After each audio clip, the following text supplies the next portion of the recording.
मला तुम्हाला विचारायचं आहे की गेल्या रविवारी केंद्रीय मंत्रिमंडळाचा विस्तार झाला आणि त्या विस्तारामध्ये एका माणसाचं जे पद आहे ते गेलं. त्या व्यक्तीचं नाव होतं जयपाल रेड्डी. जयपाल रेड्डी यांचं जे पद गेलं ते पद मुकेश अंबानींमुळे गेलं अशी संपूर्ण देशभर चर्चा होती.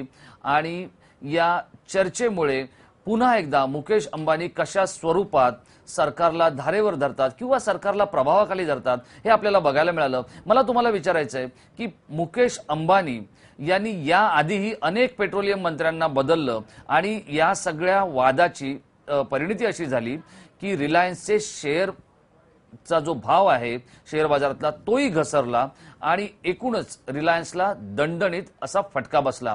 मला तुम्हाला विचारायचं आहे की खरंच मुकेश अंबानी हे गेली 18 वर्ष देशातले सर्वाधिक श्रीमंत गृहस्थ म्हणून आपलं नाव राखून आहेत, आपलं नाव कमावून आहेत. काय नेमकं मुकेश अंबानींचं चुकलं आणि का मुकेश अंबानींच्या वाट्याला ही एवढी सगळी त्यांची ग्रहदशा फिरल्याची एकूणच परिस्थिती आपल्याला बघायला मिळाली? ऐसा है राजेश जी, सबसे पहले तो ग्रह स्थिति, ग्रह दशा जो आपने कार्यक्रम का नाम रखा उसी में ही सारा समावेश आता है. मराठी कार्यक्रम में हिंदी बोलने का मैं प्रयत्न कर रहा हूं और बीच बीच में मराठी बोलूंगा. अमराठी होऊन मराठी बोलण्याचा मी प्रयत्न करणार. कुठेतरी चूक झाली तर मला माफ करायचं आहे. दूसरी बात आपने मुकेश अंबानी की जो की है, मुकेश अंबानी साहब की जब हम कुंडली का अध्ययन करते हैं तो 19 अप्रैल 1957 में उनका जन्म हुआ है. यमन में एडन करके एक शहर है, यहां पर उनका जन्म हुआ. यहां धीरूभाई अंबानी उनके स्वर्गीय पिता काम करते थे. जब हम उनकी कुंडली का अध्ययन करते हैं तो एक ऐसी विशाल कुंडली, एक ऐसा हॉरोस्कोप जिसके आने मात्र से, जिसके जन्म लेने मात्र से ही पूरे परिवार में पूरी सृष्टि, पूरी दृष्टि बदल गई. पूरा जो ऐसा समझ लीजिए समावेश बदल गया. और अजय जी यहां यह कहना बहुत जरूरी है, पर्टिकुलरली ज्यादा ना बोलते हुए उनकी कुंडली के ऊपर सीधा आता हूं मैं.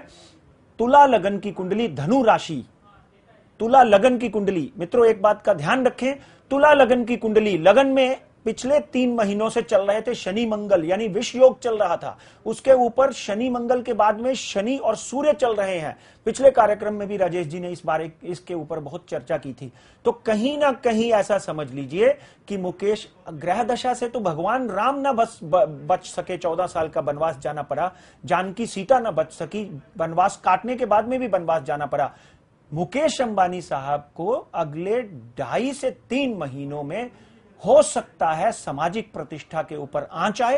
कहीं ना कहीं उनकी कंपनीज के ऊपर अंतरराष्ट्रीय दबाव भी पड़ सकता है.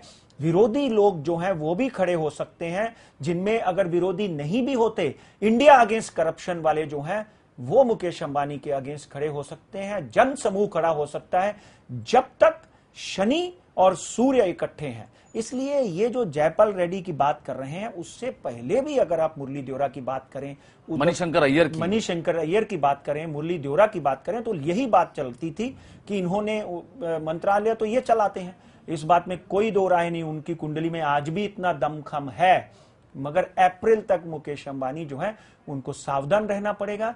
कहीं ना कहीं से कोई ना कोई ऐसा करतूत सामने आ सकता है जिससे उनकी सामाजिक प्रतिष्ठा को, धीरूभाई अंबानी के नाम को बट्टा लग सकता है.